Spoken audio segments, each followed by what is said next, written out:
अस्सलाम वालेकुम। Budget transmission में खुश आमदीद। बजट गैर मामूली हालात में आ रहा है और ये गैर मामूली हालात मुतकाज़ी हैं इसके कि बजट भी एक्स्ट्राऑर्डिनरी होना चाहिए जो कोविड का क्राइसिस है उसको भी रिस्पॉन्ड करे और प्लस मईशत को। पाकिस्तानी मईशत ने पिछला साल बड़ा टफ गुजारा, ना सिर्फ कोरोना बल्कि कोरोना से पहले भी हमारी मईशत की हालत कोई इतनी अच्छी नहीं थी। टफ हालात का हमें सामना था, डिवैल्यूएशन की वजह से पाकिस्तान का पूरा जो इकॉनमी थी उसका भी इम्पैक्ट आया हुआ था। इंटरनेशनल ऑयल प्राइसेस कोविड से पहले इतनी गिरी नहीं थी तो उसका भी इम्पैक्ट था। इन्फ्लेशनरी प्रेशर्स बहुत ज़्यादा थे, हाई इंटरेस्ट रेट रिजीम पे हम थे। 13.25 पाकिस्तान में इंटरेस्ट रेट था, ग्रोथ की कोई बात ही नहीं थी।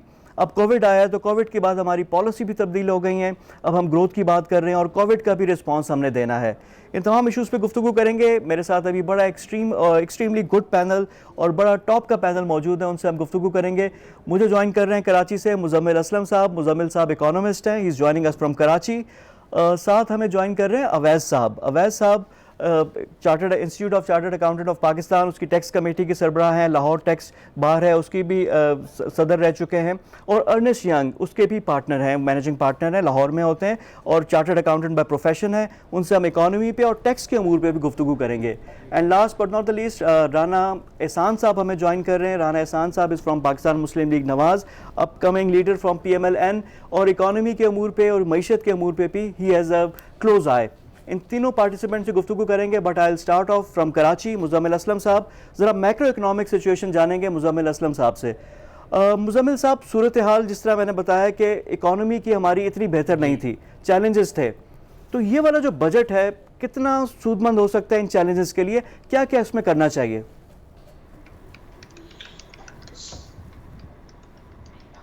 आवाज आपकी हेलो जी मुजम्मिल साहब, माय क्वेश्चन के एक्स्ट्रा ऑर्डिनरी सूरत हाल है तो इसमें बजट में रिस्पांस क्या होना चाहिए?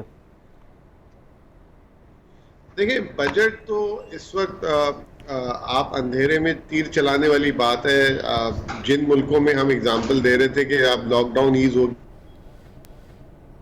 गया है, उनकी स्टॉक मार्केट भी बता रही थी कि जी वो बड़ी वहाँ पे सक्सेस हो गई है। कल वो सारा का सारा जो है मट्टी का ढेर बन गई वो चीज़ें। आप देखें, कल अमेरिका की स्टॉक मार्केट जो है 6.5% गिरी, ऑयल जो है 10% गिर गया, सिर्फ एक खबर पे कि फेडरल रिजर्व उनका जो बैंक है उसने ये कहा कि सेकंड वेव शुरू होगी और इकॉनमी जो है अगले 2 सालों तक रिकवर होते हुए नजर नहीं आ रही। सिर्फ उस न्यूज़ पे जो है, ग्रिम आउटलुक पे जो है, कल ग्लोबल मार्केट्स और आज सुबह पूरी एशिया की मार्केट्स और तमाम की तमाम, इनफैक्ट पाकिस्तान की मार्केट ने भी उसका असर ले लिया। तो अनसर्टेनिटी इतनी ज़्यादा है कि कोई कुछ नहीं कह सकता कि ये वबा का एंड कैसे होगा और किस तरीके से होगा। अब रहा सवाल हमारे मुल्क का। हमारे मुल्क की आप देख लें कि टैक्स रेवेन्यूज़ पिछले 3 महीने में तकरीबन, कल जो इकोनॉमिक सर्वे आया उसमें भी उन्होंने बताया कि जी 800 अरब रुपए से ज़्यादा की जो है सिर्फ 3 महीने में टैक्स रेवेन्यूज़ की हिट पड़ी है। अब मेरा सवाल ये है कि देखिए, कल रात को मैं ऐसे ही वॉक कर रहा था तो किसी ने मुझसे बड़ी अच्छी बात बोली कि भाई अगर आपका लॉकडाउन खुल भी गया है तो आधा पाकिस्तान तो अभी भी बंद है, आपका स्कूल्स बंद है जो एक बहुत बड़ी मईशत है। स्कूल टीचर्स होते हैं, वैन्स होती हैं, स्टेशनरी होता है, शादी हॉल बंद है, शादियां जो है सब होना बंद हुई है, बहुत सारी जिसे कहते हैं मास लेवल पे कॉन्सर्ट्स, रेस्टोरेंट्स बंद हैं। तो आपकी इकोनॉमी अभी भी इफेक्टिवली जो है बहुत ज्यादा बंद है, बहुत सारी चीजें बंद हैं। तो उसको इस अनसर्टेनिटी के बीच में आप अपने टैक्स रेवेन्यूज को आपने टारगेट तो रख दिया है, लेकिन आपकी कितनी कन्विक्शन है कि आप ये टैक्स जो है वसूल कर पाएंगे, नहीं कर पाएंगे? अब वो टैक्स के टारगेट की बेसिस पे आपने बजट बना दिया, अपने अगले साल के बजट, खसारा वगैरह सारा कुछ उसमें शामिल कर लिया। अगर टैक्स ऊपर नीचे हो गया तो आप खसारा वापस बढ़ाने जाएंगे, मुल्क का कर्जा बढ़ाएंगे। तो मेरी तो इसमें तजवीज़ हुकूमत को भी यही थी पिछले कई दिनों से कि जो पिछले साल पे हमारे अखराजात हैं उसको वहीं रखा जाए, कोई तनख्वाहें ना बढ़ाई जाए, कोई डिफेंस बजट पे खातिर का इजाफा ना किया जाए, और जो थोड़ी बहुत जो चीज़ें हम एक्स्ट्रा खर्च कर रहे थे उसको कम से कम करें, ताकि हम इस अनसर्टेनिटी को एक दफ़ा जो है देख लें, गेज कर लें। ये जो चीज़ है ना जो आपने बताई है, इसी पे मैं चाहूँगा कि अवैस साहब से भी मैं कमेंट लूँ। अवैस साहब, जिस तरह मुजम्मिल ने बड़ा अच्छा एक्सप्लेन भी कर दिया कि सूरत हाल जिस तरह इंटरनेशनल से इम्पैक्ट आएगा पाकिस्तान पे और एक्स्ट्रा ऑर्डिनरी सूरत हाल है और टैक्स हमारी बैकबोन है। पिछली दफ़ा 5.5 ट्रिलियन का अनरियलिस्टिक टारगेट, तो उसको डाउनवर्ड रिवाइज किया। अभी भी मुजम्मिल जो कह रहे हैं ना 700-800 बिलियन, ये भी एजम्पशन है कि अगर वो होता, ज़रूरी नहीं कि वो भी हम मीट कर पाते, लेकिन शॉर्टफॉल होना ही होना था। अब नेक्स्ट ईयर के लिए जिस तरह मुजम्मिल ने कहा हमें फ्री चाहिए, इज दिस द वे कि हमें यही करना चाहिए या कोई अभी भी कुछ गुंजाइश है? देखिए, सबसे पहली बात तो ये है कि ये जो कोरोना आया ना, फ्रैंकली ये टैक्स वालों के लिए तो मुझे लगता है एक रूम देने के लिए आया, क्योंकि अगर आप पिछले साल की इकोनॉमी को देखें तो इकोनॉमी तो प्रायर टू कोरोना भी परफॉर्म नहीं कर रही थी और वो डिक्लाइनिंग थी। देखिए, आपने जो टारगेट रखा था 5.5 ट्रिलियन का, उसको पहले रिवाइज करके 5.2 के ऊपर लेके आए, फिर 5.2 से कम करके 4 पॉइंट कुछ पे लेके आए, अब फाइनल फिगर 3.9 की आई है। और सर ये 4-5 साल पुराना फिगर है। 3.9 में से भी जो इस वक्त तक कलेक्शन है वो 3.5 की है। 400 बिलियन प्लस की कलेक्शन का टारगेट जून का है ओनली, यानी आप 3.9 भी पूरा होता नजर नहीं आ रहा। तो आप तो कहां से चले थे और कहां पहुंच गए, तो इसमें तो कोई शक नहीं है कि इस, और पर्टिकुलरली जैसे मुजम्मिल साहब ने फरमाया कि अगले 2-3 महीने तो हमें भूल जाना चाहिए, क्योंकि आपके प्राइम मिनिस्टर साहब ने खुद कहा कि इसका जो पीक है वो जुलाई और अगस्त के बेसिस के ऊपर आ रहा है, और ये भी अजम्पशन के ऊपर, बुनियाद के ऊपर कर रहा है। कोई रियलिस्टिक को तो इसके ऊपर अभी तक कोई रिसर्च नहीं है, कोई कुछ नहीं है, पूरी दुनिया में नहीं है ना, वही कहीं नहीं है, वो अजम्पशन के बेसिस के ऊपर चल रहा है। अब ये पहला क्वार्टर तो इन एनी केस जो सितंबर क्वार्टर जुलाई टू होना है, इसके अंदर इनको कोई कलेक्शन की बहुत ज्यादा उम्मीद नहीं रखनी चाहिए, और ना ये करेंगे और ना करें। उसकी एक और बड़ी जो वजह है, हमारा जो टैक्सेशन सिस्टम है वो तो वैसे ही डिस्टॉर्टेड सिस्टम है। ये सारे का सारा चल रहा है ट्रांजैक्शन के ऊपर, जैसे जैसे ट्रांजैक्शन चल रही होती, ये कोई रियल इनकम बेस्ड कलेक्शन नहीं है, वो सारी चीजें नहीं है। आपके इंपोर्ट्स कम होगी, कहते हैं हमारा टैक्स कम हो गया, सेल्स टैक्स है उस पे आप रिलाय करते हैं, इनकम टैक्स वो देते नहीं। इस पे भी मैं बात करूंगा कि लोगों से टैक्स कैसे लें और इस सूरत हाल में कैसे लें, लेकिन पॉलिटिकल एंगल भी शामिल करना जरूरी है। राना साहब हमारे साथ मौजूद है, राना एहसान साहब पाकिस्तान मुस्लिम लीग नवाज से, और ब्लेम किया जाता है अपोजिशन को भी। जब भी गवर्नमेंट बात करती है वो कहते हैं कि हमें मिला ऐसे माजी की हुकूमतों ने, तो राना साहब आप लोगों ने क्या किया 5 साल? देखिए, हमने तो जो इकॉनमी छोड़ी थी वो 315 अरब डॉलर की इकॉनमी थी। आज इकॉनमी 264 बिलियन डॉलर्स पे आके खड़ी हो गई है। हमने जीडीपी ग्रोथ 5.8% पे छोड़ी थी, हमने इन्फ्लेशन लेस दैन 5% पे छोड़ी थी पूरे हमारे 5 साल के टेन्योर में। एक चैलेंज था इनको करंट अकाउंट डेफिसिट का, ट्रेड इम्बैलेंस का, उसको ये मैनेज नहीं कर सके। और आपने देखा कि IMF से इन्होंने जो है एग्रीमेंट करने में जितनी देर लगाई, और मिडल ऑफ द एग्रीमेंट आपका फाइनेंस मिनिस्टर चेंज हो गया, आधी एग्रीमेंट एक मिनिस्टर ने नेगोशिएट की, फिर आधी एग्रीमेंट दूसरे मिनिस्टर ने नेगोशिएट की, और जो 13वीं एग्रीमेंट थी उसके अंदर इन्होंने अपने हाथ बनवा दिए। इस सूरत में कि इन्होंने कहा, देखिए इंट्रोडक्शन कि जो एक्सपोर्ट्स के जो फिगर थे आपके पिछले 5 साल में, आपकी एक्सपोर्ट्स आप लोगों ने ग्रोथ शो नहीं की, डॉलर आप लोगों ने कमाने थे वो नहीं थे, रेमिटेंसेस आ रहे थे बाकी है। दूसरा ये था कि कर्ज की पीते थे मैं, लेकिन चाहते थे कि फाका मस्ती रंग लाए। ऐसा हो नहीं सकता ना कि आप बोरिंग कर करके आप अपनी इकोनॉमी में ग्रोथ लेकर आ रहे थे। It was not investment in growth, ये तो बाकी बाहर से पैसे लाकर आप लोग कर रहे थे। सर मैं इससे डिसएग्री करूंगा। एक्सपोर्ट्स पे पहले आ जाएं। एक्सपोर्ट्स के ऊपर हमारी पहले साल जो है एक्सपोर्ट्स बढ़ी, फिर अगले 3 साल कम हुई, और आखिरी साल हमने 13% एक्सपोर्ट्स को इन्हांस किया। अच्छा, वो उसकी वजह जो है ओवरऑल कमोडिटी प्राइसेस का क्रैश था, जिसकी वजह से एक्सपोर्ट्स दरमियान में कम हुई, लेकिन आखिरी साल हमने टर्नओवर कर लिया था। अब आप डेट के ऊपर आ जाएं। डेट जो होता है कभी भी वो एक नंबर, एब्सोल्यूट नंबर के ऊपर डिबेट नहीं होती, डेट टू जीडीपी रेशो पे डिबेट होती है। जब हमें मुल्क की मईशत मिली तो 63% जो था डेट टू जीडीपी रेशो था, जिसको हमने छोड़ा तो 67 पे छोड़ा। आज बदकिस्मती से वो 90 क्रॉस कर चुका है। तो ये मिस मैनेजमेंट है, और इसके अंदर जिस तरह मैं फरमा रहा था, जो इन्होंने IMF के साथ 13वीं एग्रीमेंट की, उसके अंदर इन्होंने money printing, floating exchange rate, इसके अलावा हाई मॉनेटरी फिस्कल टाइटनिंग में higher interest rates, high inflation के ऊपर जो ये एग्री कर गए, जिस तरह की एग्रीमेंट इन्होंने की, उसका रिजल्ट आपको नजर आ रहा है। और ये मैं अगर इसकी प्री कोविड ही बात करें तो प्री कोविड के अंदर जो पिछला साल था, इन्होंने कहा कि 3.3% से जीडीपी ग्रो की है, लेकिन असल हकीकत इन्होंने 6-8 महीने बाद साल के क्लोज के बताया कि वो भी 1.9% थी। तो ये जो बजट है, ये आप टारगेट सेट करते हैं based on very good assumption estimates, लेकिन पिछले 2 सालों में PTI ने दिखाया है कि ये टारगेट से 30% तक डिविएट कर जाते हैं। तो ये बड़ा एक खतरनाक सिनारियो है जहां ये टारगेट सेट करते हैं, और कोई हमारे टेन्योर में आपने देखा कि 3% 4% की वेरिएशन होती थी बजट के टारगेट्स की और जो एक्चुअल नंबर्स आते थे। अच्छा राना साहब, बड़ा अच्छा होता है ना कि आप लोग का भी शेडो गवर्नमेंट होती है। देखिए गवर्नमेंट पे चेक अपोजिशन ने रखना है। अभी आपकी लीडरशिप अनफॉर्चुनेटली अब कोविड जिस तरह PMLN में फैल रहा है, लगता है कि वो भी अपोजिशन को ही वो कर रहे हैं और गवर्नमेंट की तरफ से आया हुआ। अब आप देखें जिस तरह शहबाज शरीफ साहब को इन्होंने कोरोना पॉजिटिव कराया, अल्लाह ताला उनको सेहत दें, हम वो चीखते रहे, बताते रहे कि मैं एक वनरेबल कोविड का पेशेंट लेकिन सर जो बाकी जो लीडरशिप आई वहाँ पे, शाहिद खाकान अब्बासी आए, हसन इकबाल आए, मरियम औरंगजेब, जो वहाँ पे थे, वहाँ पे सोशल डिस्टेंसिंग नहीं किए, उनका भी तो कसूर है कि एहतियात करनी चाहिए थी। डेफिनेटली ये एक बड़ा चैलेंज है, ख़ास तौर पे इकोनॉमी के लिए। एक्सटर्नल शॉक्स पे ही डिपेंड करेगा कि हुकूमत इनको कैसे मैनेज करती है और फिर ही ये कोई टारगेट्स के करीब पहुंचेंगे। Let me bring Muzammil Aslam in the debate. Muzammil साहब, ये तो सारी बातें हमने कर ली। अवाम के लिए, आम आदमी के लिए बजट में कोई रिलीफ हो सकता है, कोई चीज़ हो सकती है, या ये भी एक अकाउंटिंग स्टेटमेंट है जो आएगी और बस स्टेटमेंट ही होगी? वसाइल जो है वो इतने है ही नहीं कि एक आम आदमी को आप जो है तवक्को से ज़्यादा जो है उसके लिए कुछ कर सकें।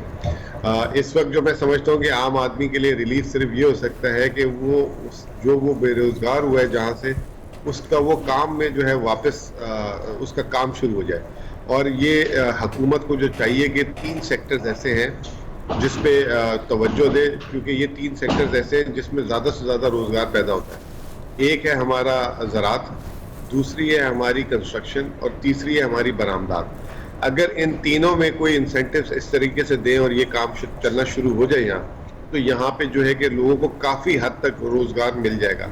और जब ये रोज़गार मिल जाएगा एक दफ़ा लोगों को, तो यही एक मैं समझता हूँ कि रिलीफ होगा, क्योंकि हुकूमत ने जो 12,000 रुपये दिए थे वो नाकाफ़ी थे। हो सकता है इस बजट में फिर ऐलान कर दें अगले 12,000 का जो एहसास प्रोग्राम के थ्रू है, लेकिन वो नाकाफ़ी है। 3,000 रुपये महीना कोई भी इससे कुछ नहीं किसी को फ़र्क पड़ेगा जब उनको नौकरियाँ वापस मिलेंगी, नौकरी मिलेगी और इकोनॉमिक एक्टिविटी भी आएगी। लेकिन ये 3-3 हज़ार रुपये देखें, कुछ ना होने से तो कुछ थोड़ी सी रिलीफ तो बेहतर है कि आप ये तो नहीं कह सकते कि ना हो, लेकिन कंक्रीट कोई चीज़ नहीं हो रही ना इकोनॉमी को रिवाइव करने के लिए, क्योंकि जब तक हम ग्रोथ वापस नहीं आएगी, ट्रेजेक्ट्री नहीं होगी, इकोनॉमी ग्रो नहीं करेगी, जॉब्स और चीज़ें नहीं होंगी।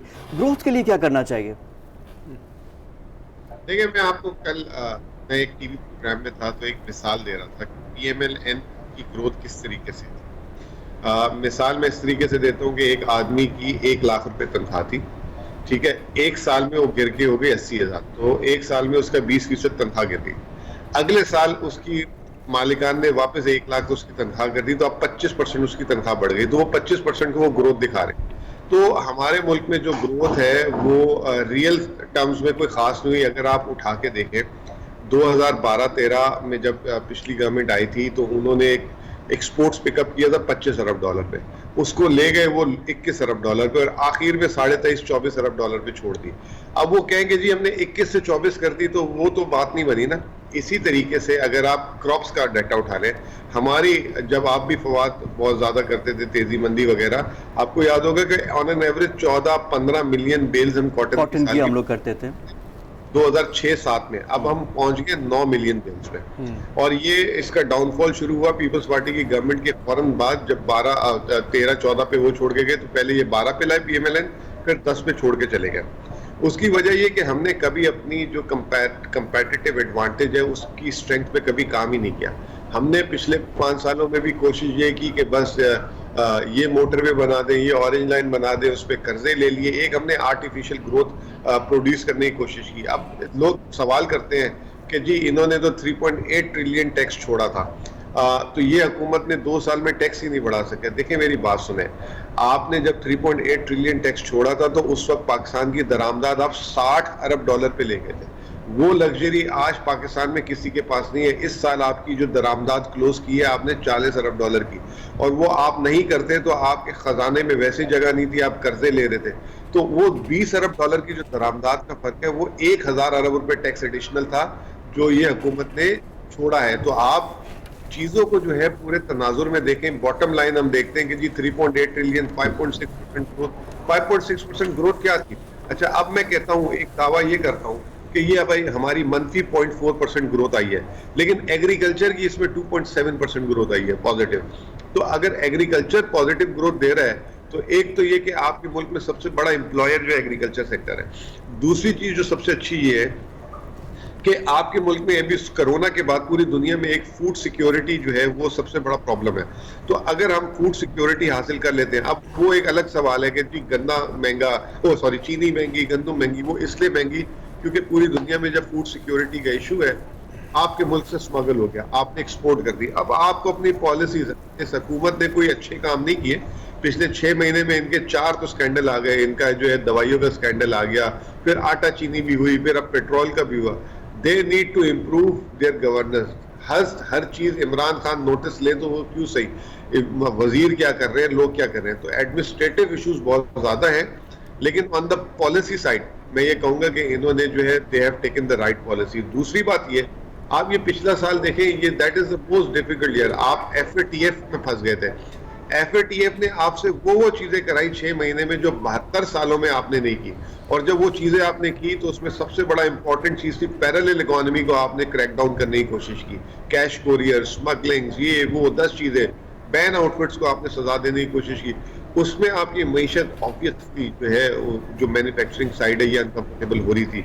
लोग जो है money laundering, high interest rate का भी तो जिक्र करें ना, जिसने हमारी इकोनॉमी के साथ जो किया है, जो हॉट मनी के चक्करों में हमने किया है। आपकी पूरी इंडस्ट्री की जो आपकी ग्रोथ थी, उससे पहले भी, कोविड से पहले भी इंडस्ट्री की क्या परफॉर्मेंस थी? देखिए वो तो बजट से पहले ही तो FATF और ये सारी। अब आप आ जाए हॉट मनी पे भी 1 मिनट के लिए, ये बड़ा अच्छा आपने सवाल किया।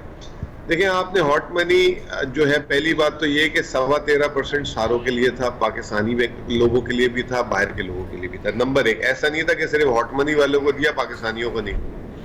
नंबर 2, उस हॉट मनी के बावजूद भी आपकी हॉट मनी कितनी आई? $3.25 अरब। और आपका जो $3.25 अरब बनता है सिर्फ 500 अरब रुपए। आपको पता है आपने डोमेस्टिकली आपकी जो पाकिस्तानी लोग, पाकिस्तानी बैंक, पाकिस्तानी इदारे, 20,000 अरब रुपए उनके पैसे लगे हुए थे। तो 95 से 96% जो उस इंटरेस्ट रेट हाइक का फायदा आपके मकामी कारोबार, वो जो है बैंकों को या जो खातेदार थे। लेकिन मुजम्मिल साहब, इट वाज नॉट प्रोडक्टिव ना, प्रोडक्टिव नहीं था, इकोनॉमी में कोई एक्टिविटी जनरेट नहीं हुई, बस बैठे बैठे पैसे से पैसा बन रहा था। सर नहीं, मेरी बात सुने, वो प्रोडक्टिव और उसकी बात नहीं है। दुनिया में जहाँ पे भी आप पिछले सालों को उठा लेंगे, पिछले साल टर्की का इंटरेस्ट रेट, हम टर्की की एग्जांपल देते हैं, बहुत सक्सेसफुल है। टर्की का इंटरेस्ट रेट क्या था? टर्की का इंटरेस्ट रेट भी डबल डिजिट 6 जहाँ पे बैलेंस ऑफ पेमेंट के इम्बैलेंसेस थे, जहाँ पे इन्फ्लेशनरी कंसर्न्स थे। आप ऐसा तो हो नहीं सकता कि आपकी 12% इन्फ्लेशन है और आप 6% शरह सूद रख लें, उसमें तो और इंपोर्ट्स इनकरेज हो जाएंगी। आपको कंजम्पशन को डिस्करेज करना था। आपके पास, मैं जो पहली बात कह रहा हूं, आपके पास $60 अरब इंपोर्ट करने की लग्जरी नहीं थी। उस लग्जरी का ना होना जो है वो, ये सारी चीजों के ये जो आपके सामने रिजल्ट है ये वो है। अभी भी आप ये देखें कि आपने करेंसी की बात करें, पूरे 1 साल में आपकी करेंसी में 0 चेंज आया। पिछले साल जून में 164-65 था, अब वापस जो है 164-65, हालांकि 155 तक गया। उसके करंट अकाउंट में बैलेंस में जो है इस्तेकाम आने से जो है आपके एक्सचेंज रेट में इस्तेकाम है। अब वो आप रिफ्लेक्शन देखते हैं इंटरेस्ट रेट्स में, ऐसा नहीं है हम आइसोलेशन पे कुछ नहीं। ठीक है Muzammil, you have raised very important points, जिन पे मैं चाहूंगा कि कुछ पॉलिटिकल भी बात की है, उस पर राना साहब जवाब दे, लेकिन जो टेक्निकल चीज़ है अवैध साहब को मैं शामिल गुफ्तगू करूंगा। बड़े वैलिड पॉइंट्स हैं, और खासकर टैक्सेस के हवाले से, अगर क्योंकि आपकी फील्ड भी वही है कि आपकी एक्सपर्टीज़ भी उसमें है, तो मुजम्मिल की जो बातें हैं उसमें तो कहीं ना कहीं देखें बात तो सच है, लेकिन बात है रसवाई की, वो वाली सूरत हाल तो है ही है। नहीं, लेकिन सबसे पहली बात यह है, देखें ये सब यानी ये one side of the picture है। मैं मुजम्मिल साहब जो बात कर रहे हैं वो काफ़ी हद तक ठीक है, लेकिन ये कि उसमें दूसरी साइड को नहीं देखा। जब हम इंटरेस्ट की बात करते हैं तो आपने कहा कि यस कंजम्पशन रोकनी थी आपने, और उसकी बेसिस के ऊपर लोगों को सेविंग की तरफ लेके आना था, लेकिन आपने सेम टाइम पे बिजनेसेस के लिए क्या किया? क्या इंडस्ट्री के लिए कोई सब्सिडाइज इंटरेस्ट रेट दिए? आपने मैन्युफैक्चरिंग को इंक्रीज करना था। आपकी अनएम्प्लॉयमेंट क्यों बढ़ती जा रही है? यानी हमारे यहाँ जो सबसे बड़ा, अगर आप बिजनेस साइड के ऊपर देखें तो सबसे बड़ी एम्प्लॉयमेंट मैन्युफैक्चरिंग दे रहा होता है। एक फैक्ट्री जब लगती है तो जो एम्प्लॉयज़ होते हैं वो हंड्रेड्स में जाके वहाँ पे एम्प्लॉयमेंट हो रही होती, तो वहाँ तो आपने मैन्युफैक्चरिंग पाकिस्तान की, आप चाहे पिछला गवर्नमेंट देख लें, नवाज शरीफ गवर्नमेंट जो थी उसको देखें, या करंट गवर्नमेंट देखें, या उससे पीछे भी, यानी हम मैन्युफैक्चरिंग के ऊपर बात ही नहीं कर रहे। हम उसके ऊपर, यानी नवाज शरीफ गवर्नमेंट के अंदर कुछ पॉलिसी लाई गई ग्रीन फील्ड प्रोजेक्ट की, लेकिन उसको भी पब्लिसाइज नहीं किया गया, लोगों को बताया नहीं गया, जिससे कोई रिजल्ट नहीं आया। तो हमारा अगर आप दूसरी तरफ अगर आप देखें कि हम अवाम के लिए क्या कर सकते हैं, मुजम्मल साहब एक चीज़ को भूल रहे हैं जब ये बात करते हैं कि इन्फ्लेशन रेट ये था, इंटरेस्ट रेट ये था, तो लास्ट ईयर गवर्नमेंट ने 17% GST अक्रॉस द बोर्ड लगाया, जो रिटेल सेक्टर के ऊपर लगाया, और इससे पहले जो GST का रेट था वो 2% था। तो 15% प्राइसेस तो गवर्नमेंट ने बढ़ाई हैं स्ट्रेट अवे, जितनी भी रिटेल आपकी हो रही है। यस, उसके अंदर से आप कह सकते हैं कि जी जो अनपैक्ड फूड था उसके ऊपर तो नहीं लगा हुआ था, रॉ मिल्क के ऊपर नहीं लगा हुआ था, या गंदों के ऊपर नहीं लगा हुआ था, लेकिन जो आप कपड़ा खरीदने जाते थे वो तो 15% गवर्नमेंट ने महंगा कर दिया, जूता खरीदने जा रहे हैं वो तो 15% गवर्नमेंट ने महंगा कर दिया। तो इसका जिम्मेदार कौन होगा? उस इन्फ्लेशन को जो टैक्सेस की फॉर्म में लगा दी। एक सप्लाई चेन डिस्ट्रप्शन की वजह से भी थी कि आपके जो टमाटर की कीमत बढ़ गई, सप्लाई मैनेजमेंट नहीं थी, मैनेजमेंट का चले आपने ये टैक्स रेट बढ़ा दिया, तो बताएं फिर गवर्नमेंट ने टैक्स कलेक्शन ही क्या कर ली? आपकी टैक्स कलेक्शन वहीं की वहीं खड़ी है। आपने 15% टैक्स रेट बढ़ा दिया, रिटेल के ऊपर, लोगों के ऊपर ओवरबर्डन कर दिया।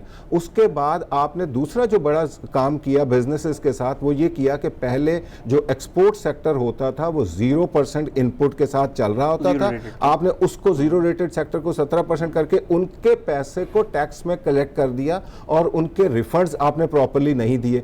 तो गवर्नमेंट तो अभी भी ये जो कलेक्शन हुई है 3.9 की, इसके अंदर बहुत सारा पैसा तो एक्सपोर्टर्स का, जो एक्सपोर्टर्स का पैसा लेके बैठे हैं, तो वो भी कलेक्शन उसके अंदर आ रही है। आप जिस तरह मुजम्मिल का एक पॉइंट तो वैलिड है ना कि जो आपका जो 60 बिलियन वाली इंपोर्ट थी वो तो नहीं गया, और इंपोर्ट कम हुई, बिल्कुल उसका भी इंपोर्ट कम कल हुई, जिक्र भी किया जाए। लेकिन अब जो टैक्स नेट बढ़ाने की बात करते हैं, उसको कैसे बढ़ाया जाए टैक्स नेट को, और कैसे more taxpayers we should bring in the system? देखें, जो सबसे बड़ा प्रॉब्लम है इस वक्त आपके मुल्क का, एक तो सेक्टर्स आइडेंटिफाइड है आपके यहाँ। मैन्युफैक्चरिंग जो है वो तकरीबन मोर और लेस टैक्स दे रही है, रिटेल सेक्टर जो है वो बहुत ज़्यादा टैक्स नेट से आउट है। दूसरा ये है कि आपका सर्विस सेक्टर जो है वो प्रॉपरली कंट्रीब्यूट नहीं कर रहा। तो आपके सेक्टर्स आइडेंटिफाइड हैं इस वक्त, अगर और डेटाबेस सारी इनके पास है, बैंक्स का नॉलेज, ट्रांजैक्शन की डिटेल इनके पास है, प्रॉपर्टी की डिटेल्स इनके पास है।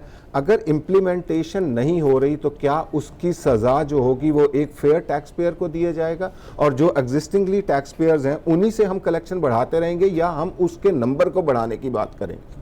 हमें तो जो सबसे ज़्यादा इस वक्त ज़रूरत है वो टैक्स नेट को बढ़ाने की ज़रूरत है, उसकी बेस को बढ़ाने की ज़रूरत है। क्या उसमें क्या, कैसे आप मुझे एक चीज़ बताएं कि अगर वापडा कमर्शियल मीटर से इलेक्ट्रिसिटी कलेक्ट कर सकता है, प्रॉपर्टी टैक्स वाला कलेक्शन कर सकता है, तो टैक्स वाला क्यों कमर्शियल ऑर्गेनाइजेशन से टैक्स नहीं कलेक्ट कर सकता? और ये सारी कमर्शियल ऑर्गेनाइजेशन वो हैं जिनके तमाम रिकॉर्ड, तमाम इंफॉर्मेशन उनके पास है। हमारे लिए यानी अच्छा, एक और भी बड़ा पॉइंट है कि हम एक तरफ कहते हैं कि हमारी टैक्स नेट नहीं है, नंबर कम है। हमारी जो लास्ट ईयर रिटर्न फाइल हुई वो 2.2 मिलियन के करीब रिटर्न फाइलिंग हुई, और उसके अंदर भी मोर देन 50% जो है वो या तो बिलो टैक्सेबल जा रहे हैं, या आपके 0% की उसकी रिटर्न दे रहे होते हैं। तो हमारा कोई नंबर बहुत ज्यादा कागज जमा करवा दिया, वो सारी चीज होगी। तो मुझे एक चीज बताएं कि लाहौर की मार्केट्स क्या बंद हो गई हैं? क्या टैक्स वालों को नहीं पता कि कहाँ कमर्शियल एक्टिविटी हो रही है, कहाँ से टैक्स लेना है?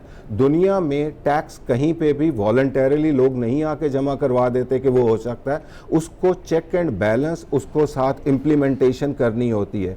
और अगर फेडरल बोर्ड ऑफ रेवेन्यू के ऑफिसर्स ये समझते हैं कि हम ऑफिसेज में बैठे रहेंगे और वहाँ आके टैक्स कलेक्शन हो जाएगी, तो फ्रैंकली वो तो सिस्टम ही, मैं समझता हूँ कि वो पॉसिबल नहीं है, वो नहीं हो सकता। उसके लिए आपको मार्केट्स विजिट करनी पड़ेंगी, लोगों को कंप्लायंसेस की तरफ लेके आना पड़ेगा और वहाँ जाके उनको इंश्योर करवाना है। सेकेंडली, एक जो ट्रस्ट का एलिमेंट है वो गवर्नमेंट को क्रिएट करना है कि गवर्नमेंट ये आके कहे कि अगर आप टैक्स प्रॉपरली पे कर देंगे, फाइल कर देंगे, तो आपके साथ कोई ज्यादती नहीं होगी, आपको फेडरल बोर्ड ऑफ रेवेन्यू कोई अनड्यू टैक्सेशन नहीं लगा देगा, बल्कि जो फेयर टैक्सेशन होगी वो पे होगी। आज उनका कॉन्फिडेंस लेवल ये है कि मैं अगर अपनी 100% भी करेक्ट रिटर्न फाइल कर दूं तो भी फेडरल बोर्ड ऑफ रेवेन्यू ने उसको मानना नहीं है, उसके ऊपर अनड्यू डिमांड निकाल देनी है, और उसके बेसिस के ऊपर मेरी एक इतनी बड़ी टैक्स लायबिलिटी क्रिएट हो जाएगी कि मैं सारी उम्र जो होगा वो उसी को फेस करता रहूंगा। टैक्स ऑडिट भी नहीं हो रहा ना, टैक्स ऑडिट कौन इस तरह रैंडम चीज कर रहे हैं ना, प्रॉपर इन्वेस्टिगेट करके,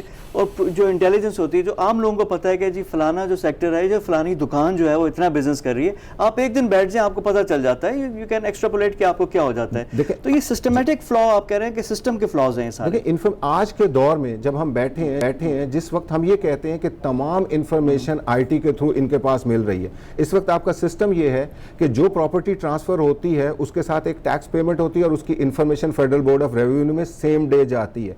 बैंकों की इंफॉर्मेशन, अब ये बैंकों से जिसकी चाहे उसकी इंफॉर्मेशन ले लें, आपके सामने अब ये जितनी इंफॉर्मेशन आती है कि ये लोग ऑलरेडी इंफॉर्मेशन कलेक्ट करके बैठे होते हैं, उसको अप्लाई क्यों नहीं करते? मतलब वो बैंक की इंफॉर्मेशन जो है वो आ रही है, बिजनेसेस सर्विसेज के ऊपर हैं, सेल हो रही है। अब यानी जब तक ये पॉइंट ऑफ सेल को अब रजिस्टर करने की आजकल रिटेल के साथ बात कर रहे हैं, अब 17% के ऊपर ये उसको शायद पॉसिबल ही नहीं है कि ये इंप्लीमेंट कर लें। और ये गवर्नमेंट को जब तक अपनी रियल पिक्चर को देखना पड़ेगा, पॉलिटिकल गवर्नमेंट को थोड़ा सा एफबीआर से हट के देखना है सिस्टम को कि क्या हो रहा है। पॉलिटिकल गवर्नमेंट वही देखती है जो फेडरल बोर्ड ऑफ रेवेन्यू उनको दिखाता है, और फेडरल बोर्ड ऑफ रेवेन्यू अपने लिए आसान रास्ते ढूंढता है, क्योंकि कलेक्टर भी वही है, पॉलिसी मेकर भी वही है, लॉ भी वही बना रहा है। वहाँ पे भी होना चाहिए वैसे। लेकिन एक और आपने कहा है कि रोल पॉलिटिशियंस का बड़ा इंपॉर्टेंट आता है, और मैं अब राना साहब से गुफ्तगू करूँगा, राना एहसान साहब से। राना साहब, सियासतदानों ने डिलीवर करना है और ये कहते हैं कि आपस की सियासत कर रहे हैं, दूसरे नॉन इश्यूज़ पे एक दूसरे पे इल्ज़ामात के आप चोर ये चीज़ें चल रही हैं, तो ये सिस्टम ठीक कौन करेगा? देखिए, काफ़ी चीज़ें जमा हो गई हैं, मुझे अब मौका दीजिएगा। सबसे पहले तो लोगों की याददाश्त जो है वो ताज़ा कराने की ज़रूरत है कि जो PMLN को जो गवर्नमेंट मिली थी उसके अंदर 2000 बम फटते थे हर साल, उसके अंदर 12 घंटे लोड शेडिंग थी। इन सारी चैलेंजेस को फेस किया हेड ऑन और इनको कवर किया। मिसाल के तौर पे आपका डिफेंस का बजट था 540 अरब का, उसको हम 1100 अरब पे लेके गए, जिसकी वजह से हमने दहशतगर्दी के साथ जो है वो जंग लड़ी और अपने बॉर्डर्स को सिक्योर किया। ये पॉसिबल किया कि पहले फॉरेनर इस मुल्क में आता नहीं था, घुसता नहीं था। हमने ये मुमकिन किया कि सीपेक जैसा प्रोजेक्ट हमने लॉन्च कर दिया, और फिर उसके बाद जो लोड शेडिंग का इशू था वो कोई छोटा मसला नहीं था। इंडस्ट्री लग ही नहीं सकती थी, भूल जाए इंडस्ट्रियलाइजेशन को, बंद हो रही थी इंडस्ट्री। $6 अरब आपके स्टेट बैंक के रिजर्व में थे जब हमें हुकूमत मिली। तो इस बंद होती हुई सिनारियो को हमने टर्न अराउंड किया। और ये जो कह रहे थे मुजम्मिल साहब के जो है हमारा जो करंट अकाउंट डेफिसिट, हम ट्रेड इम्बैलेंस छोड़ गए, तो जब भी आपकी एक मैसिव इंफ्रास्ट्रक्चर डेवलपमेंट में आप जाएंगे, 11,000 मेगावाट लगाएंगे, तो वो जो आखिरी 2 साल थे हमारा ट्रेड इम्बैलेंस बढ़ा। लेकिन क्या जो PTI ने तरीका अपनाया उसको मैनेज करने का, इतनी डिवैल्यूएशन करने के बावजूद एक्सपोर्ट नहीं बढ़ सकी? तो ये सारी चीज़ें देखने के लिए हैं, और ये कौम को याद होना चाहिए है कि वो पाकिस्तान जो हमारे पास था और हमने जो PTI को छोड़ा, उसमें वो दहशतगर्दी का चैलेंज नहीं था, उसमें 12 घंटे लोड शेडिंग का चैलेंज नहीं था, उसमें गैस की लोड शेडिंग का चैलेंज नहीं था, फॉरेनर्स को यहां नहीं लेके आना था, वो आ चुके थे। तो ये मुल्क एक करंट अकाउंट डेफिसिट का चैलेंज था जिसको इन्होंने जो है वो बुरे तरीके से जो है वो खराब कर दिया। मैं इधर टैक्स कलेक्शन की बात हो रही थी, तो टैक्स कलेक्शन हमने 400 अरब से बढ़ाई कंसेक्यूटिवली फॉर 5 years। ये कोई मजाक नहीं था। और ये जो GDP 230 अरब से हम 315 अरब पे लेके गए, ये हकीकतन गई। अब हमने प्लेटफॉर्म दिया इंडस्ट्रियलाइजेशन का कि जहां इंडस्ट्री लगे, जब बिजली गैस पूरी हो गई, उसको ये यूटिलाइज नहीं कर सके। आप हैरान होंगे सुन के कि बिजली की जो कंजम्पशन है इंडस्ट्रियल सेक्टर में वो मनफी जा रही है। हाउ इज इट पॉसिबल कि ये 22 करोड़ की आवाम में आपकी बिजली की कंजम्पशन जो है वो कम हो रही हो? अच्छा, जो इंटरेस्ट रेट्स के साथ इन्होंने किया, प्राइवेट सेक्टर बोरोइंग के ऊपर मैं बात करना चाहूँगा। आप देखें कि हमारा जो लास्ट फाइनेंशियल ईयर 18 था, उसमें 775 अरब रुपए की प्राइवेट सेक्टर की बोरोइंग हुई, जो गिर गई इनके अगले साल 620 अरब पे चलेगी। और इस साल it went down 77% half year के अंदर आपकी। और ये जो अभी मई के फिगर्स क्लोज हुए हैं 288 अरब, ये क्या शो कर रहा है कि प्राइवेट सेक्टर पैसा जिसको भूख होती है वर्किंग कैपिटल की, it was not interested in borrowing. तो ये जो पूरा सिनारियो प्री कोविड बिल्ड किया गया है, इनकी जो पॉलिसीज जो IMF के साथ, इनको आगे मूविंग फॉरवर्ड मैं समझता हूँ कि इनको इस IMF के चुंगल से निकलना पड़ेगा। ये उनको बताना पड़ेगा कि ये पोस्ट कोविड वो मामलात नहीं हैं, और इनको एक इंडिपेंडेंट पॉलिसी बनानी होगी। अभी जो इन्होंने अपना डेवलपमेंट बजट दिया है वो 12% कम दिया है पिछले साल से। तो इस डेवलपमेंट बजट के साथ आप क्या जो है वो ग्रोथ बढ़ाएंगे? अभी you will have to inject, आपको अपनी जितने भी आपका SME सेक्टर है, लार्ज स्केल मैन्युफैक्चरर्स हैं, आपके ट्रेडर्स हैं, आपका एग्रीकल्चर है, सर्विस सेक्टर है, सारों को सपोर्ट देनी पड़ेगी। उनको पहला टारगेट तो है कि सर्वाइव कराना है। दूसरा टारगेट, अगर आपको ग्रोथ चाहिए, आपको उनको सॉफ्ट लोन्स देने पड़ेंगे जहां वो बोरो करें, जो भी फैसिलिटेशन हुकूमत दे सकती है उनको देनी पड़ेगी, साथ उनको खुद अपना एक डेवलपमेंट किक स्टार्ट करनी पड़ेगी। यही वो तरीका है जिससे आप जो है वो किसी हद तक आप कोविड को और लोकस्ट को के जो इम्पैक्ट्स उनको मैनेज कर सकते हैं। यहाँ मुझे एक चीज़ ज़रूर पॉइंट आउट करनी पड़ेगी, आप ये ऑयल क्राइसिस जो है ये इतना जो है इसके ऊपर सवालिया निशान है कि दुनिया में एक ऑयल सप्लाई का क्लट बना हुआ है। मुल्क चाहते हैं जो ऑयल प्रोड्यूसर्स हैं कि हमारा लोड आप उठा लें, आप हमें बाद में पेमेंट कर दें, और उस सिनारियो में हुकूमत ने यहाँ शॉर्टेज है पाकिस्तान के अंदर, तो इस मैनेजमेंट के साथ तो आगे फिर कोरोना की मैनेजमेंट, फिर लोकस्ट की मैनेजमेंट, बड़े टफ चैलेंजेस हैं। और अगर गवर्नमेंट जो है इसी तरह चलेगी तो मैं नहीं समझता कि ये जो टारगेट्स हैं ये अचीव हो सकेंगे। इस साल का टारगेट वर्ल्ड बैंक जो कह रहा है, इन्होंने कहा कि -0.4% GDP ग्रो करेगी, वर्ल्ड बैंक कह रहा है -2.4 होगी। तो ये सारी चीजें जो हैं दे आर अभी ये एयर में ही हैं, ये फिगर्स हैं जो ये क्योंकि कोरोना पे तो कोई बात नहीं कर सकते। IMF, वर्ल्ड बैंक, हमारे PN, there is all assumptions। अवैध साहब से भी मैं गुफ्तगू करूंगा कि अभी कोविड का इम्पैक्ट जब तक ये ख़त्म नहीं होगा हम लोग उसको तय नहीं कर पाएंगे। तो इतने एक्स्ट्राऑर्डिनरी सूरत हाल है, प्लस चैलेंजेस जिस तरह राना साहब ने मेंशन कर दिया जो टिड्डी दल का है। हमारी जो ज़राअत है उसमें ग्रोथ थी, जो हमारा GDP में the only positive thing was agriculture sector. अब एग्रीकल्चर में जो टिड्डी दल का इम्पैक्ट है कि कितनी फसलें उससे मुतासर होंगी, और ये उस टाइम पे टिड्डी दल आया जब आपकी कपास की फसल, आपकी चावल की फसल, वहाँ पे इसका अटैक आया हुआ है। तो ये भी टिड्डी दल का भी एक इशू बड़ा इंपॉर्टेंट है। इस पे अगर कमेंट मेरा ले लें प्लीज। टिड्डी दल जो है ये पिछले साल आई, पिछले बजट के अंदर भी पार्लियामेंटेरियंस ने इसका जिक्र किया। ये जो टिड्डी दल है ईरान से आई और ये यहाँ आके बस गई। आज जो टिड्डी दल का अटैक है ये सारी लोकल टिड्डी दल है जो पाकिस्तान में बस के मल्टीप्लाई हो गई हंड्रेड्स थाउजेंड्स ऑफ टाइम्स। इसको इन्होंने टाइमली कंट्रोल नहीं किया, अब ये कह रहे हैं हम इसको मैनेज कर रहे हैं। जो टाइमली डिसीजन होती है इसी को गवर्नेंस और मैनेजमेंट कहते हैं, जो आपको यहाँ नहीं नजर आई। अब ये इतना बड़ा इशू बन गया है कि ज़राअत में 800 अरब का लॉस आपको ये दे सकता है। जी, लेकिन देखिए ये तो आप कह रहे हैं ना इंटरनेशनल भी था, क्योंकि ये अफ्रीका से शुरू हुआ, फिर वहाँ से ये फिर यमन से ईरान, अब पाकिस्तान और इंडिया में भी ये चीज़ आ रहा है। और लोकल, क्योंकि इस दफ़ा तमाम एस्टिमेट्स गलत साबित हुए ना, क्योंकि पहले ही था कि सर्दियों में ख़त्म हो जाएगा, लेकिन वो नहीं हो सका। आप स्प्रे करते तो ख़त्म होता। आप इसमें आप ये देखें, मैं आपको बताता हूँ, आप पेस्टिसाइड की इंपोर्ट देखें जो पिछले साल की है वो इस साल कम हुई है, यानी कि यहाँ लोकस्ट का हमला हुआ और गवर्नमेंट ने पेस्टिसाइड की इंपोर्ट कम हुई।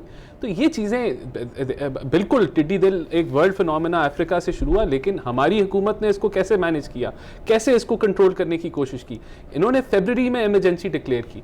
तो ये सारी डिलेड जो डिसीजन मेकिंग है। लेकिन राना साहब अभी तो ऑन ग्राउंड आपको काफ़ी चीज़ें नज़र आ रही हैं, प्लेन्स भी जा रहे हैं, अब बलोचिस्तान में भी स्प्रे कर रहे हैं, जहाँ जहाँ ब्रीडिंग ग्राउंड है दे आर टारगेटिंग, और वी होप कि ये चीज़ के ना हो, क्योंकि पाकिस्तान के लिए बड़ा जरूरी है। अब सब वेरी क्विक कमेंट जो राना साहब ने बात की है उस पर ज़रा समराइज आप करें। इस वक्त जो पर्टिकुलरली एग्रीकल्चर, देखें हमारे मुल्क की जो मईशत है ना वो मेजरली एग्रीकल्चर बेस्ड है, हम इसमें तो कोई डाउट नहीं है कि एग्रीकल्चर है। सर वाकई 20% बिल्कुल है।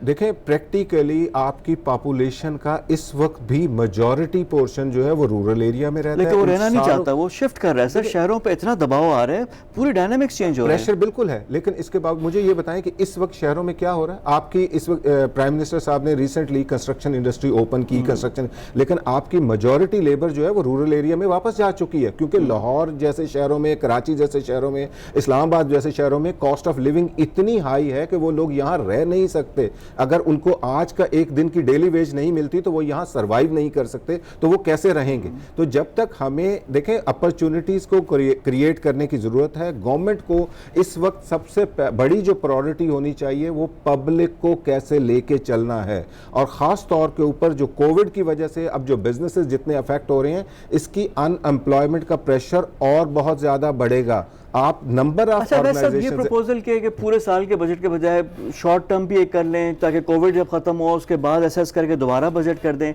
या इस तरह बीच में बजट्स आते रहेंगे, क्या करेंगे हम लोग, क्योंकि अभी सूरत हाल तो बिल्कुल फ्लूइड है। मुझे ये बताएं कि प्रीवियस ईयर में तो कोविड नहीं था, प्रीवियस ईयर में कितने बजट लेके आए और कितनी दफा लॉ का अमेंड कर दिया। मैं मुजम्मिल को भी करूंगा, मुजम्मिल ने हमें दोबारा ज्वाइन किए। मुजम्मिल, क्या इस साल फिर ये बजट पहला बजट नहीं होगा, वन ऑफ द मैनी होगा कि थोड़े अरसे के बाद फिर हमें एक बजट देखना पड़ेगा?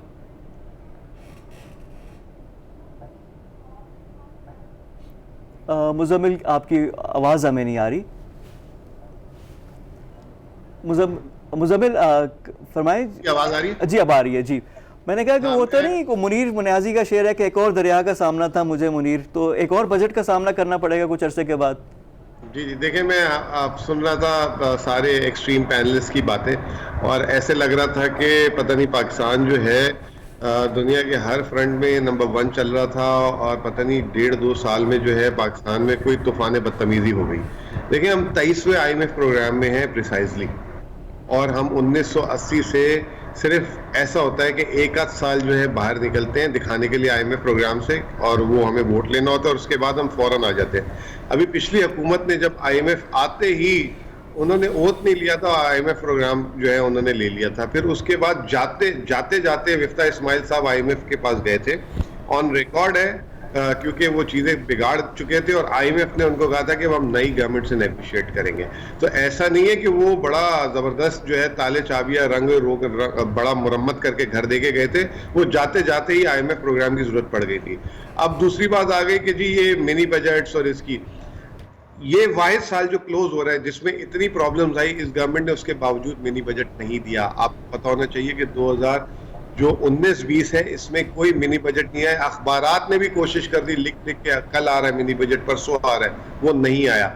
इस साल को अगर आप हटा दें तो पाकिस्तान का कौन सा साल ऐसा है, उवैस साहब भी बैठे हुए हैं, ये बता दें, मुझे रिमाइंड करा दें कि इनके 5 सालों में कोई एक साल भी ऐसा हो जिसमें मिनी बजट ना आया हो। मैं तो बल्कि 2 दिन 3 दिन से एक ही बात कर रहा हूं कि अब मिनी बजट दें पहले, और बाद में पूरा बजट दें, because of uncertainty. We don't know कि ऑन द ग्राउंड रियलिटी क्या चल रही है जी, और इस वक्त किसी को कुछ नहीं पता। अभी लोकास की बात हो रही थी, देखिए 18 अमेंडमेंट आपको कराने का शौक था, और आपको हेल्थ एग्रीकल्चर तो खैर पहले भी प्रोविंशियल सब्जेक्ट था। ये अभी आपको पता है इस साल पंजाब गवर्नमेंट का बजट है 2,500 अरब रुपए। 2,500 अरब रुपए में आपने जो है एक एग्रीकल्चर को संभालना है, एक आपने जो है हेल्थ को संभालना है, एक एजुकेशन को संभालना है। आप इन सारों के हालात देख लें कि क्या है क्या नहीं है। ये इन्होंने सिर्फ रेवेन्यू साइड जो है अपनी तरफ खींच ली, लेकिन एक्सपेंडिचर साइड की कोई अकाउंटेबिलिटी देने के लिए तैयार ही नहीं है। अब आप देखें, लोकास की बात हो रही थी कि अभी सिंध गवर्नमेंट ने 80 करोड़ रुपए रिलीज किए, जिसमें से 40 करोड़ रुपए की जो है ना वो जो है गाड़ियां खरीद ली लोकास के बजट में। अब आप मुझे बताएं कि अगर ये पैसे कमा के ये कर्जा ले लेके सूबों को मुहैया करना है और सूबे आगे से ये काम कर रहे हो, तो डू यू थिंक कि ये जो है वायबल सोल्यूशन है? हम बड़ी जमहूरियत इसकी कॉस्ट तो देखें हम क्या पे कर रहे हैं। अब आप आ जाए इसकी तरफ, क्या कहते हैं, अब आपको इस साल जो है लगभग 3,000 अरब रुपए के 4,800 अरब रुपए या 900 रुपए का टैक्स कलेक्शन आना है। 3,000 अरब आपने सूबों को ट्रांसफर कर देना है। 3,000 अरब आपकी डेट सर्विसिंग है। देखिए अब हमारी जो इश्यूज है ना, वो ये 18 अमेंडमेंट और ये सारे के बाद ये तोपों के रुख जो है सूबों की तरफ होने चाहिए। मुझे नहीं समझ आता कि हर चीज हर बात को हम देखिए पॉलिटिकली आप जरूर प्ले करें, लेकिन एक सेंस ऑफ रिस्पॉन्सिबिलिटी भी लें कि क्या हो रहा है क्या नहीं हो रहा। अब मुझे एक बात बताएं, 18 अमेंडमेंट को 9 साल हो गए। ये जो 2 बड़े सूबे हैं सिंध और पंजाब, ये अभी तक फाइनेंशियली इंडिपेंडेंट ही नहीं हुए। ये हर साल जो है इंतजार में बैठेंगे फेडरल का टैक्स बढ़े और उससे डिविजिबल पूल से हमें आ जाए। इन्होंने क्या किया? और फिर आगे अब ये बात करते हैं कि जी सूबाई इख्तियारात से जिला इख्तियारात और शहरों के इख्तियारात कहाँ हैं? आज हम कराची में बैठे हैं भाई, हमें ना यहाँ बेड मिल रहा है ना हमें यहाँ पे है। पहले हम पानी मेरा महीने का 40,000, ठीक है ना, आज तक हम अस्पताल नहीं गए। आप हैरत होगी आपको सुन के, ये जो सूबों का हेल्थ बजट है मैक्सिमम जो है ना एक बात सुन ले, ये बड़ी इंपॉर्टेंट है, 1,300 रुपए पर हेड बंदे पे जो है ना मेडिकल एक्सपेंस कर रहे हैं। 1,300 रुपए पर हेड। इतना तो भाई मैं महीने का पेट्रोल भराता हूँ ना, या एक टैंकी जब पेट्रोल भराता हूँ तो उससे ज्यादा मैं जो है ना टैक्स दे आता हूँ। तो ये बात ये है कि हम सिर्फ लेने की बात कर रहे हैं और सारी जिम्मेदारी डाल देते हैं वफाक पे। सारा कर्जा वफाक लेती है, सूबे जो है डेट फ्री है ना, वो डेट शेयर करते हैं। देखिए वो मुजम्मिल साहब, इस पे राना साहब को मैं करूंगा क्योंकि काफ़ी बात पहले भी हो गई थी कि राना साहब ने कुछ पॉइंट्स भी नोट किए हैं। तो राना एहसान साहब, मुजम्मिल साहब की जो बात है और बड़ी डिबेट भी हुई इसमें 18वीं तरमीम पे, तो योर रिस्पांस प्लीज। देखें, सबसे पहले तो PTI के पास अभी 3 सूबे हैं, बलूचिस्तान, KPK, पंजाब। 18वीं तरमीम अगर किसी को बेनिफिट करती है तो पीटीआई को करती है, लेकिन जब बदकिस्मती से आपका इनिशियल टारगेट 5.5 ट्रिलियन से 1.7 ट्रिलियन का शॉर्टफॉल, उससे भी ऊपर शॉर्टफॉल होगा और आप 2 सालों में टैक्स का एक फूटी कौड़ी नहीं बढ़ाएंगे, तो फिर जाहिर सी बात है जब आपकी आमदन आपने बढ़ाई नहीं और आपने अखराजात कर लिए तो फिर आप चीखे मारेंगे हमारे पास पैसे तो है नहीं। और यही कहानी पीटीआई की है कि टैक्स ये बढ़ा नहीं सके। सूबों को भी तो चाहिए ना कि अपने टैक्स बढ़ाए, अपने रिसोर्सेज अपने खुद करें। हमने तो बढ़ाया और हमने देखें अभी 3 सूबे, ये तो सूट करता है सेटअप जो है पीटीआई को सूट करता है अगर उन्होंने वाकई करदगी करनी हो। और अगर आप इनके निकाल लें, आप सूबों के आप बजट निकाल लें, देखें कहां से कटौती करेंगे। और ये भी जो पिछला 2.3 ट्रिलियन का जो बजट था पंजाब का, अभी ये जब फाइनल फिगर्स आएंगे तो पता चलेगा वो कितना था। मेरे ख्याल से तो 1.7 ट्रिलियन या 1.8 के ऊपर आ खड़ा होगा। फेडरल डिविजिबल पूल में कलेक्शन ही कोई नहीं हुई। इसमें पार्टियों की बात अब नहीं करते, लेकिन पाकिस्तानियों की बात करते हैं सर। लेकिन जो हमारी जो बेसिक जो हमारी फैसिलिटीज है नहीं मिल रही ना, तालीम मयारी नहीं मिल रही, कई उस पे सिस्टम में 4-4 टीयर्स बने हुए हैं, सेहत नहीं मिल रही। अभी जो कोविड ने बड़ा हमारा सिस्टम भी एक्सपोज किया है, अल्लाह का बड़ा करम है कि अभी हमारा इंपैक्ट उस तरह का नहीं आया। अगर आता तो हम क्रम्बल कर जाते जो हमारा हेल्थ सिस्टम है। जो सूबों की जब बात होगी तो सूबों का हमेशा एक आपस में कंपैरिजन किया जाएगा कि हर सूबे को क्या बजट मिला और उसमें उन्होंने क्या परफॉर्म किया। मैं आपको पंजाब में हेल्थ में बता देता हूँ, हमारा वाहिद सूबा है जो हमने टेन्योर में 55 अस्पताल बनाए। इस वक्त जितनी आपकी ये टेस्टिंग हो रही है 90% वो हमारी दी हुई बनाई हुई फैसिलिटीज़ हैं जिसके अंदर कोविड की टेस्टिंग हो रही है। तो आप पूछें केपीके में 7 साल हो गए, इन्होंने कितने हॉस्पिटल्स बनाए, इन्होंने कितनी लैब्स बनाई जिनके अंदर ये टेस्टिंग कर रहे हैं, तो आपको पता चल जाएगा कि किस सूबे ने कितनी परफॉर्मेंस की। हमेशा सूबों का आप कंपैरिजन आपस में करेंगे, कंपैरेटिव कि किसने किस तरह का परफॉर्म किया। लेकिन अभी देखें ओवरऑल डिस्पोंडेंसी है, जहां पे आप देखें वहां पे गड़बड़ है। देखें हम जो इस हालात में पहुंचे हैं कहीं ना कहीं माजी में गलतियां की हैं, सिर्फ एक गवर्नमेंट को नहीं ब्लेम करते, सबकी इसमें गलतियां हैं। हमें we need policies which will fold into GDP growth. आपने टैक्स कलेक्शन की बात की, टैक्स कलेक्शन इन्होंने पूरी जान लगा ली। कितने एफपीआर के चेयरमैन चेंज किए, प्राइवेट सेक्टर से भी लेके आए, टैक्सेस कलेक्शन की ये नहीं बढ़ा सके क्योंकि मईशत जो है रिसेशन में जा रही थी, नेगेटिव ग्रोथ के अंदर हम जा रहे थे। जब तक आप जीडीपी को ग्रो नहीं करेंगे, लोगों को खुशहाल नहीं करेंगे, तब तक आपको टैक्स ये नहीं बढ़ने वाला। मैं आपको फिर बता दूं, अभी भी अगर हमारी नेगेटिव ग्रोथ रहेगी और आप हुजम रखते हैं 5.1 ट्रिलियन का या 4.7 ट्रिलियन का कि हम टैक्स कलेक्ट करेंगे, तो वो नहीं होगा। आपको जीडीपी ग्रोथ करनी पड़ेगी, आपको साथ-साथ टैक्स बेस भी बढ़ानी पड़ेगी। तो आ रहे हैं वैसे सब, क्योंकि अभी तो हम लोग वी आर टॉकिंग अबाउट कि हमने अब ग्रोथ की हमने स्ट्रैटेजी करनी है। कोविड में हमने इंटरेस्ट रेट भी नीचे कर दी है, चीज़ें भी हैं, तो हमारी डायरेक्शन तो वही है। देखें इस वक्त डायरेक्शन है। मैं एक चीज़ पहले एक क्लियर कर दूं, अभी क्योंकि टैक्सेस की बात हो रही थी और प्रोविंसेस के रेवेन्यू बढ़ाने की बात हो रही थी।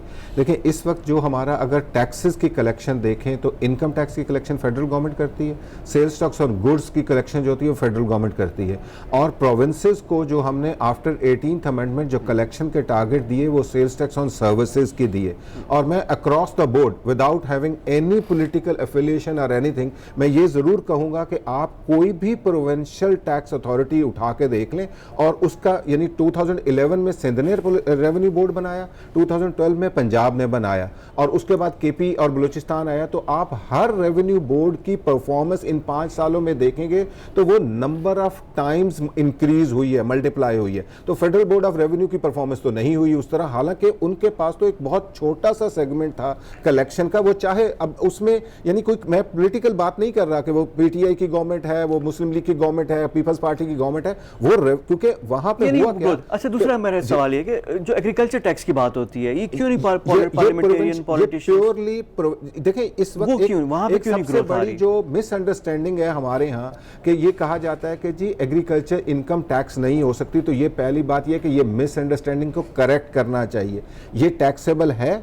इस वक्त प्रोविंशियल गवर्नमेंट के कलेक्शन के लॉज हैं, पंजाब का अपना लॉ है, सिंध का है, केपी का है, लेकिन वहां पे क्योंकि मेरा अपना ख्याल है कि विद ड्यू रिस्पेक्ट के जितने भी पॉलिटिकल गवर्नमेंट आए, वो किसी की भी है, वो पीपल्स पार्टी है, वो मुस्लिम लीग है, वो पीटीआई है, वो कोई भी आदमी वहां पे सीरियस एफर्ट नहीं करता, और वहां पे टैक्स कलेक्शन जो रियल टर्म में जो होनी चाहिए वो नहीं होती। क्योंकि सर वहां पे जो मेजॉरिटी बैठी है उन्हीं पे इंपैक्ट हो रहा है, टैक्स कलेक्शन बढ़ेगी। एग्रीकल्चर के ऊपर तो कोई डाउट नहीं है कि एग्रीकल्चर के ऊपर जो कंट्रीब्यूशन होनी चाहिए थी वो नहीं हो रही। मैं तो ये नहीं कह रहा कि 100 रुपया कमाएगा तो वो टैक्स जो है वो 50 रुपया दे दे या कुछ कर दे, वो जो उसका ड्यू शेयर है, मैक्सिमम शेयर 20% है एग्रीकल्चर टैक्स का, लोएस्ट स्लैब के ऊपर एग्रीकल्चर इनकम टैक्स। सर गुफ्तगू जारी रहेगी यहाँ पे।